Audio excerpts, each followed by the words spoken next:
ആ ഒരു പുരസ്കാരം ഏറ്റുവാങ്ങുകയും കാണുന്ന ആ ഒരു സംഭവമാണ് ഇപ്പോൾ സോഷ്യൽ മീഡിയയിൽ ഏറ്റവും കൂടുതൽ ഒരു പ്രശ്നമായിട്ട് നിൽക്കുന്നത്. ആസിഫ് അലിക്ക് അതൊരു അപമാനം തന്നെയാണ് അവിടെ നമുക്ക് കാണാൻ സാധിക്കുന്നത്. ആസിഫ് അലി അപമാനിക്കപ്പെട്ടു എന്ന് പറയുന്ന ഒരു പ്രശ്നം സോഷ്യൽ മീഡിയ ഏറ്റെടുക്കുകയും ഒരുപാടായിട്ട് അത് വൈറലാവുകയും ആ ഒരു സംഭവത്തെയാണ് കൂടുതലായിട്ട് ഇപ്പോൾ ഇന്ന് കേരളത്തിൽ നടക്കുന്ന ഏറ്റവും വലിയൊരു ചർച്ചാ വിഷയം തന്നെ ആ ഒരു സംഭവമായി മാറിയിരിക്കുകയാണ്.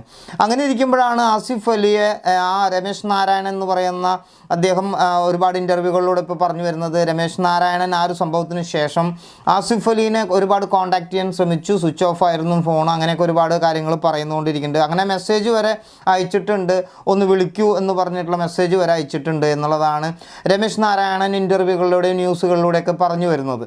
അപ്പോൾ അങ്ങനെ ഇരിക്കെ ഇന്ന് ആസിഫ് അലി എറണാകുളത്ത് കൊച്ചിയിലെ ഒരു കോളേജിൽ വെച്ചിട്ട് തൻ്റെ സിനിമയുടെ ഒരു പ്രൊമോഷൻ്റെ ഭാഗമായിട്ട് വന്നപ്പോൾ ആസിഫ് അലി മാധ്യമങ്ങൾക്കുള്ള നല്ലൊരു മറുപടി കൊടുത്തത് മറ്റൊന്നല്ല.